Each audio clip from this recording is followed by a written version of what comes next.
3 วิธีสร้างสายสัมพันธ์ที่ดีกับเพื่อนมิตรของเราแบบยืนยาว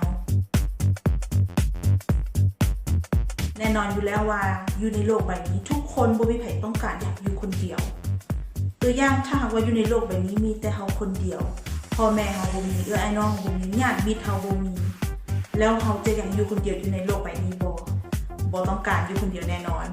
ฉะนั้นวันนี้โค้ชป่าจะมาบอก3เคล็ดลับเกี่ยวกับการสร้างสายสัมพันธ์ที่ดีกับเพื่อนของเรา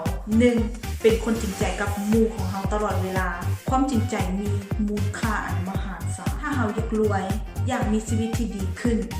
ข้อนี้สำคัญหลายที่สุดเลยและถ้าบ่มีไผเชื่อใจเราแล้วถึงว่าจะเก่งปานใดก็ยากก็บ่มีประโยชน์ 2. ตอนหน้าและรับหลังเราต้องเป็นคนเดียวกัน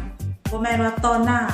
เป็นอีกแบบนึงและรับหลังก็เป็นอีกแบบนึงถ้าหากว่าเราเป็นแบบนี้แน่นอนว่าบ่มีไผต้องการอยากเป็นหมู่กับเรา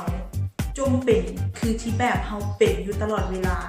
เป็นตัวของตนเองและถ้าเราเป็นแบบนั้นแล้วเราก็จะได้หมู่ที่เป็นแบบคือเราคือกัน 3. ย่องหมู่ของเราทั้งตอนหน้าและรับหลังให้เกียรติในสิ่งที่เราเป็นเคารพในสิ่งที่เรามีย่อเราต่อหน้าและรับหลังด้วยความจริงใจแล้วหมู่ของเขาก็จะเห็นแบบนั้นให้กับเขาคือกันฉะนั้นมินิโค้ชป่าขอลาทุกคนไปก่อนขอให้ทุกคนจงสุขกายสุขใจดังปรารถนา